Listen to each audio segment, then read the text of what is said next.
guys, welcome back to our YouTube channel Bodhisattva PCS and today's topic is hijab ban in Karnataka school। आपने देखा होगा कि पिछले दिनों जो है न्यूज़पेपर में बहुत सारे इसके बारे में निकला हुआ था आर्टिकल्स, कहें द हिंदू, इंडियन एक्सप्रेस की बात करें या टीवी चैनलों पे इसको लेके जो है काफी ज्यादा चर्चा चल रही है। हुआ क्या था कि कर्नाटक के एक शिक्षण संस्थान में कुछ स्कूली छात्राएं थी, मुस्लिम स्कूली छात्राएं जो हिजाब पहन के पढ़ाई करना चाहती थी, तो स्कूल प्रबंधन ने उनको मना कर दिया। ठीक है, तो इससे रिलेटेड जो मुद्दा है वो फंडामेंटल राइट का है। क्या रिलीजियस फ्रीडम जो फंडामेंटल राइट के थ्रू एश्योर किया गया है हमारे संविधान में, यह कितना तक इफेक्ट हो रहा है, क्या यह इसे इफेक्ट हो रहा है। और हाल ही फिलहाल में या बीते दिनों जो है विभिन्न न्यायालयों द्वारा, स्टेट के उच्च न्यायालय की बात करें या सुप्रीम कोर्ट की बात करें, इसको लेके क्या क्या अपना जजमेंट दिए, क्या राय दिए, इसके बारे में देखेंगे और अंततोगत्वा हम अपना निष्कर्ष बताएंगे कि इसको लेके जो है सोसाइटी को, स्कूल प्रबंधन को और सरकार को जो है क्या क्या करना चाहिए। काफी इंपॉर्टेंट आर्टिकल है। If you are preparing for BPSC mains, UP PCS mains, IAS mains या किसी अन्य स्टेट पीसीएस या अन्य एग्जाम की तैयारी कर रहे हैं तो ये काफी इंपॉर्टेंट मुद्दा हो जाता है, क्योंकि ये सीधे सीधे जो है फंडामेंटल राइट से जुड़ा हुआ है और वो भी धार्मिक स्वतंत्रता से संबंधित है। तो यदि यूपी पीसीएस की बात करें, आईएएस की बात करें या बीपीएससी की बात करें, तो दोनों में जो है, इन तीनों में जो है ये कॉमन है। जीएस सेकंड पेपर में पॉलिटी के सेक्शन में ये आएगा, तो आप इसे शुरू से लेके लास्ट तक जरूर देखना।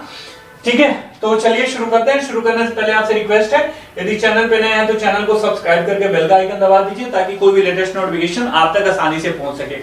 देखिए, मैंने कहा था जो भी बीपीएससी वाले स्टूडेंट है या जो इस मेंस सीरीज से हर एक शाम मेंस करंट अफेयर्स के नाम इस सीरीज से जुड़ना चाहते हैं, तो नीचे जो है ये नंबर जो है 98 10 63 88 05, इस पे जो है हाय करके अपना नेम सेंड कीजिए व्हाट्सएप पे और इस ग्रुप से जुड़ के जो है आप अपना डिस्कशन में भाग लीजिए और करंट अफेयर्स की पूरी तैयारी कीजिए। चलिए शुरू करते हैं। देखिए, इससे रिलेटेड क्या प्रश्न पूछ सकता है मेंस में, हम इसे देख लेते हैं। पहली बार, संविधान में धार्मिक स्वतंत्रता किस रूप में परिभाषित किया गया है या की गई है। ठीक है, हाल ही में कर्नाटक के एक शिक्षण संस्थान में मुस्लिम छात्राओं को हिजाब पहनने पर रोक लगाना क्या उनकी धार्मिक स्वतंत्रता का उल्लंघन है, परीक्षण करें। इसमें दो पार्ट है, काफी इंपॉर्टेंट है। इसका जो है कंक्लूजन आप जो ग्रुप बना हुआ है उसमें लिख के जरूर देना, ताकि जो है सबका जो है पार्टिसिपेशन हो सके इस सेशन में और ऐसा लग सके सब लोग जो है एक्टिवली इन्वॉल्व हो, तभी जो है इस टॉपिक पे या जो भी current affairs, current related topic है उस पे वीडियो बनाना जो है सार्थक सिद्ध होगा।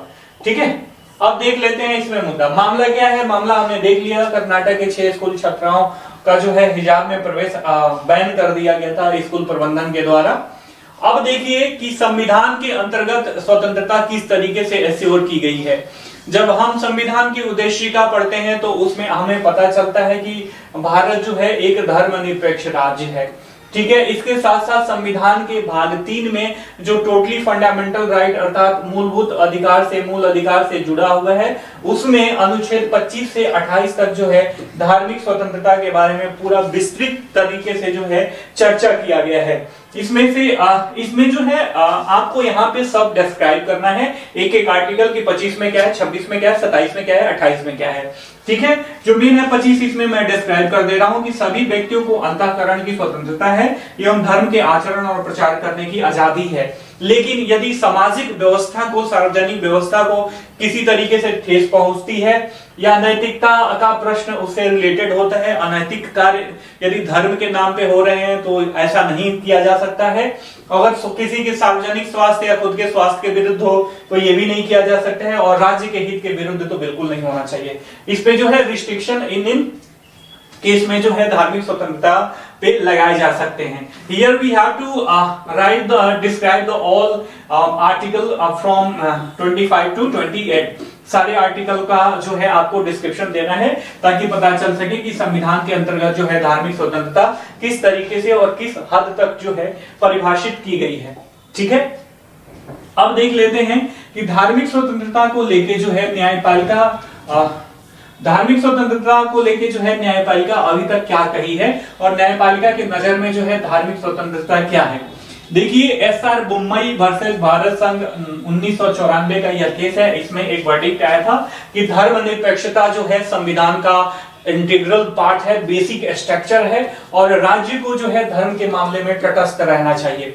ठीक है, एसआर बोम्मई वर्सेस भारत संघ 1994, ये सारे केसेस जो हैं आपको याद होने चाहिए, याद कर लेना, क्योंकि देखिए धर्म एक बहुत ही सेंसिटिव चीज है और चूंकि यह फंडामेंटल राइट से भी जुड़ा हुआ है और बहुत सारे इसमें जो है रेडिकल तत्व भी आजकल उभर के सामने आ रहे हैं, तो ये टॉपिक ही अपने आप में हॉटस्पॉट है। यहाँ से क्वेश्चन जो है अनेक तरीकों से राइज हो सकता है, चाहे वो प्रीलिम्स की बात करें या मेंस की बात करें।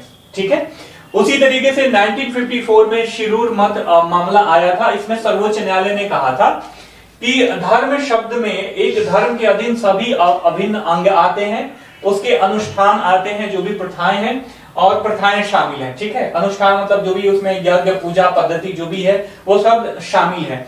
अब किसी भी धर्म का हम कैसे फाइंड आउट करें कि यह इंटीग्रल पार्ट है, कोई भी प्रैक्टिस किया जा रहा है, जैसे हिजाब पहनना, तो यह परीक्षण जो है आवश्यक धार्मिक प्रथाओं का परीक्षण कहा जाता है। ठीक है, एक दूसरा केस है श्री वेंकटरमन देवारू वर्सेस मैसूर राज्य। इसमें अदालत ने कहा था कि एक संप्रदाय को यह अधिकार है कि वह अपने धार्मिक स्थल, चाहे मंदिर हो या मस्जिद हो या कोई अन्य पूजा स्थल हो, वहां पे किसी दूसरे संप्रदाय को न जाने दे। ठीक है, यह उसका जो है राइट है। तो हमने देखा कि धार्मिक स्वतंत्रता जो है न्यायपालिका जो है किस तरीके से यहां तक और किस हद तक जो है परिभाषित की है। अब आगे बढ़ते हैं कि अतीत में जो भी आवश्यक धार्मिक प्रथाएं हैं उसको प्रैक्टिस करने को लेके जो है अदालत ने किस किस केस में जो है किस किस जजमेंट में जो है किस तरीके की व्याख्या करी है। 2004 में देखिए इसमें जो है सुप्रीम कोर्ट ने कहा था, आनंद मार्ग संप्रदाय है एक, आप जानते होंगे, बाबा नाम केवलम, ये लोग ना सार्वजनिक जगहों पर पहले तांडव नृत्य करते थे। ठीक है, तो सुप्रीम कोर्ट ने कहा था कि सार्वजनिक जगह पे आप तांडव नृत्य नहीं कर सकते, यह आपका मौलिक अधिकार नहीं है, क्योंकि यह आपके जो भी रिचुअल्स हैं, जो भी धार्मिक प्रथाएं हैं, उसका इंटीग्रल पार्ट नहीं है। फिर 2016 में देखिए यहाँ पे धार्मिक सार्वजनिक सड़कों पे ये बात करी जा रही है, इससे जो है कहीं ना कहीं सार्वजनिक व्यवस्था, यातायात प्रबंधन को लेके बाधा उत्पन्न हो रही होगी। दूसरे जन जो इस संप्रदाय से, इस संस्था से नहीं जुड़े हुए हैं, उनको जो है काफी नुकसान उठाना पड़ रहा होगा। तो ये सारी चीजें, क्योंकि वहां पे जो है पब्लिक मैनेजमेंट डिस्टर्ब हो रहा है ना, तो यहाँ पे इसने कहा कि भैया आप ऐसा सार्वजनिक जगहों पे नहीं कर सकते। फिर 2016 में सुप्रीम कोर्ट ने एक भारतीय वायुसेना के जवान थे, मुस्लिम थे, उनको दाढ़ी बढ़ाने को लेकर भारतीय वायुसेना ने उनकी सर्विस से उनको डिसमिस कर दिया था।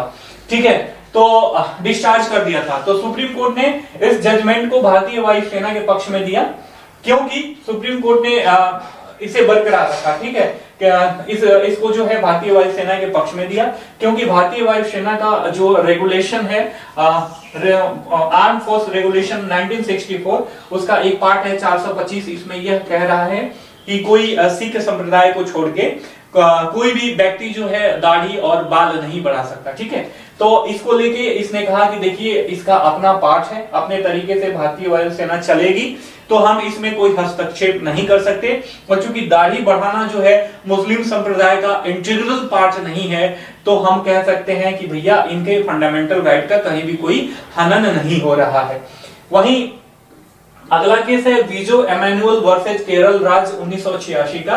इसमें यहोवा के साक्ष्यों, एक यह संप्रदाय है ईसाइयों का, ठीक है, यहोवा विटनेसेस के एक संप्रदाय से संबंधित छात्रों को जो है राष्ट्रगान गाने से परहेज करने की अनुमति दे दी, क्योंकि उसमें ये मान्यता है, कुछ मान्यता है कि वो राष्ट्रगान नहीं गाएंगे। उसमें ऐसे जो हमारा चूंकि राष्ट्रगान जो है हमारा जो बना हुआ है वो कहीं ना कहीं हिंदू कल्चर से, हिंदू धर्म से जो है रिलेटेड है, तो इसलिए इसने कह दिया, इसमें अदालत ने कह दिया कि भैया इनको ये मनाही है, क्योंकि ये जो है इनका इंटीग्रल पार्ट है, ये यदि चाहें तो गा सकते हैं, नहीं चाहे तो नहीं गाएंगे, इसमें कोई इन पे जो है रिस्ट्रिक्शन नहीं लगाया जा सकता। तो आपने देखा कि अतीत में जो भी आवश्यक धार्मिक प्रथाएं हैं उसको लेके जो है विभिन्न अदालतों का जो है, चाहे सुप्रीम कोर्ट या किसी स्टेट अदालत का, स्टेट कोर्ट का जो है क्या क्या जो है इसमें जजमेंट आया था। अब देखिए, अब मेन मुद्दे पे आते हैं हिजाब से संबंधित। हिजाब को लेके जो है अभी तक किस प्रकार से न्यायपालिका ने जो है अपना रुख प्रदर्शित किया है। यदि केरल उच्च न्यायालय की बात करें तो इसने विभिन्न मामलों में काफी कंट्रोवर्शियल जो है जजमेंट दिया है। इसमें बताया जा रहा है कि 2015 में प्री मेडिकल प्रवेश में ड्रेस कोड अप्लाई किया गया था सीबीएसई के द्वारा, ठीक है। तो याचिका डाली गई, तो याचिका में ये कहा गया ये केरल उच्च न्यायालय के द्वारा, तो keep balance between fundamental right and discipline, ठीक है। और उसने सीबीएसई को ये कहा कि भैया देखो, क्योंकि सीबीएसई का ये तर्क था कि यदि हिजाब पहन के या बुर्का पहन के छात्राएं आती हैं तो हमें पता नहीं चलता कि कोई इक्विपमेंट से उठा के ले जाए, कोई चीट कर रहा है, ये कर रहा है, डिसिप्लिन कोई हनन कर रहा है, तो हमें पता ही नहीं चल पाएगा, ठीक है। तो यहाँ पे जो है केरल उच्च न्यायालय ने कहा कि भैया ठीक है, लेकिन जो है इसका आप कोई और सब्स्टिट्यूट निकालो, प्रॉपर जांच करो बच्चों को, छात्राओं को एंट्रेंस देने से पहले, उसके बाद जो है उनको एग्जामिनेशन हॉल में बैठने दो, ये सारी चीजें करो क्योंकि इससे जो है बैलेंस बनेगा आपके फंडामेंटल राइट में भी और आपके द्वारा डेवलप किया गया जो डिसिप्लिन का कोड है उसमें भी। उसके बाद आमना बिन्त बशीर वर्सेस सीबीएसई 2016 में भी एक मामला उभर के आया। इसी में हिजाब पहनना जो है कोर्ट ने कहा कि आवश्यक धार्मिक प्रथा है, लेकिन इसने सीबीएसई के रूल को रद्द भी नहीं किया, डिफ्यूज भी नहीं किया, ठीक है। उसके बाद फातिमा तस्लीम वर्सेस स्टेट ऑफ केरल 2018, इसमें कहा था कि किसी भी संस्थान का जो कलेक्टिव राइट है ना, किसी भी इंस्टीट्यूशन का जो कलेक्टिव राइट है, इसको प्रायोरिटी देनी चाहिए individual rights of the petitioner के, ठीक है। तो आपने देखा कि केरल उच्च न्यायालय ने भिन्न केसेज में जो है कितना कंट्रोवर्शियल, ना ही तो एक पक्ष में रखा है ना ही दूसरे पक्ष में रखा है, बीच का रास्ता, तटस्थता वाला रास्ता अपनाया है, मतलब इसमें बैलेंस बनाने की कोशिश करी है, ठीक है। अब देखिए कि जो यूनिफॉर्म का प्रकरण आया है, इसको लेके जो है किस किस तरीके का प्रश्न जो है अराइज होता है हमारे सामने, तो हम इसके बारे में देखेंगे। देखिए 1990 के दशक से यह जो है इसमें बताया गया है, द हिंदू और इंडियन एक्सप्रेस इसका मेन स्रोत है, कि जब प्रशासकों के द्वारा फैशन, जैसे युवा पीढ़ी होती है, टीनेजर्स होते हैं, वे काफी ज्यादा फैशन प्रतिस्पर्धी होते हैं, उनका नेचर ऐसा होता है। तो स्कूलों में यदि कोई फैशन पे ही ज्यादा ध्यान दे तो उनका मेंटल स्टेटस जो है कहीं ना कहीं डेविएट होगा, उनका कंसंट्रेशन डेविएट होगा, स्टडी पे ध्यान ना देके फैशन पे ध्यान देंगे। तो क्यों ना हम एक ड्रेस कोड जो है बनाएं, ठीक है। और राज्य में, किसी भी राज्य में आप देखोगे तो कोई ऐसा समान संहिता नहीं है, हर एक स्कूल का अपना अलग अलग ड्रेस यूनिफॉर्म कोड होता है। इसके बारे में भी जो है सरकार को सोचना चाहिए कि इसको लेके क्या करना चाहिए। इसके बाद इसमें बताया गया है कि यह विविधता पर एकरूपता को मान्यता होगा। मान लीजिए कि विविधता करते हैं तो जैसे मुस्लिम छात्राएं जो है हिजाब पहन के आती हैं, या हिंदुओं की बात करें तो मान लीजिए वो गिरवा वस्त्र पहन के जाएं, तो ये एक तरीके का विविधता शो ऑफ करेगा। लेकिन जब वहीं पे हम एक ड्रेस कोड लगा देंगे तो ये कहीं ना कहीं एक रूपता को मान्यता हम दे रहे हैं, न कि विविधता को, जो हमारे देश का जो है स्ट्रक्चर है, ठीक है। उसके बाद यदि छात्राओं को वंचित कर दिया जाए, जो हिजाब पहनने वाली छात्राएं हैं या ऐसी छात्राएं जो सर ढक के, चेहरा ढक के आती हैं, तो ऑलरेडी उनको शिक्षा से वंचित किया जा रहा है, ठीक है। और इस स्थिति में जब महिला शिक्षा जो है ऑलरेडी वंचित की स्थिति में है, अभी भी काफी महिलाएं जो है, महिला लिटरेसी, आप नीचे कमेंट करके बताओ कि भारत में कितना है और बिहार में कितना है। महिला लिटरेसी ऑलरेडी कम है, तो इस केस में यदि छात्राओं को शिक्षा से वंचित किया जाए तो ये लिटरेसी रेट जो है और भी गिर सकता है। अब देखिए हमारा कंक्लूजन कितना होना, कैसे होना चाहिए, इसको मैं कंक्लूड करना चाहूंगा, क्योंकि काफी इंपॉर्टेंट टॉपिक है। तो देखिए हम कभी भी ज्यादा रेडिकल कंक्लूजन नहीं देते हैं, कभी भी तटस्थ का मार्ग अपनाते हैं। इसमें कहा गया है कि बहुलवाद और समावेशिता पे जो है ध्यान देनी चाहिए हमें, ठीक है। इसके साथ साथ सामाजिक सद्भाव भी बरकरार रहे, इस पे भी ध्यान देनी चाहिए। मान लीजिए कि किसी खास संप्रदाय को हम कहते हैं कि भैया आपके ड्रेस कोड के चलते, जो आपका धर्म कह रहा है, उस सिद्धांत के चलते आप इस ड्रेस कोड के अंतर्गत आओगे हमारे संस्था में, तो हम आपको नहीं देंगे शिक्षा। तो इससे कहीं ना कहीं सामाजिक सद्भाव को भी डिस्टर्ब कर रहे हैं। उसके बाद इसमें बताया गया है कि धार्मिक धारणाओं में जो है तर्कहीन और प्रेरित घुसपैठ को भी रोका जाना चाहिए, ठीक है, आप अपना जो भी आपका धार्मिक और रिलीजियस रिचुअल्स है उसको फॉलो करो, लेकिन जो अनलॉजिकल इलॉजिकल है उस चीज को अपनाने की क्या आवश्यकता है। जैसे मान लीजिए हिजाब की ही बात कर रहे हैं, तो एक शिक्षण संस्थान में आप देखते हो जब फेस टू फेस इंटरेक्शन नहीं होगा तो कैसे कोई टीचर जो है प्रॉपर देख पाएगा कि उसका छात्र जो है किस तरीके का कंसंट्रेशन है, कितना इन्वॉल्व है हमारे शिक्षा पद्धति में, या मैं जो पढ़ा रहा हूं कितना गेट इन कर रहा है। तो ये सारी चीजों के बारे में इसमें चर्चा करी गई है। उसके बाद सिर पर कपड़ा पर चेहरे पे नहीं, एक संतुलन आवश्यक है। जैसे हम ये कह सकते हैं कि ठीक है आप अपना सिर बांध के आओ, लेकिन आपका चेहरा जो है खुला होना चाहिए, क्योंकि हम फेस टू फेस किसी भी शिक्षण संस्थान में फेस टू फेस इंटरेक्शन जब तक नहीं होगा तब तक प्रॉपर व्यवस्था कैसे हो पाएगी। ठीक है, उसके बाद देखिए धार्मिक कट्टरता को हमें संतुलित करनी चाहिए, उसको मिनिमाइज करना चाहिए, चाहे वो बहुसंख्यक का हो या अल्पसंख्यक का हो, किसी को भी बढ़ावा नहीं देना चाहिए।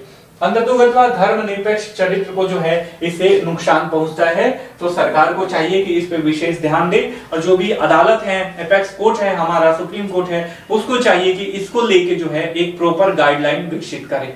ठीक है, आई होप कि वीडियो का कंटेंट आपको अच्छा लगा होगा तो चैनल को सब्सक्राइब करना, वीडियो को लाइक करके अपने अन्य फ्रेंड्स के साथ भी शेयर करो, ताकि हम भी जो है मोटिवेट हो सकें। और पीडीएफ के लिए आप नीचे दिए गए या जो मैंने नंबर बताया था उस पे जो है आप हाई लिख के सेंड करो और ग्रुप से जुड़ो। हम फिर मिलेंगे, तब तक के लिए साइनिंग ऑफ, जय हिंद।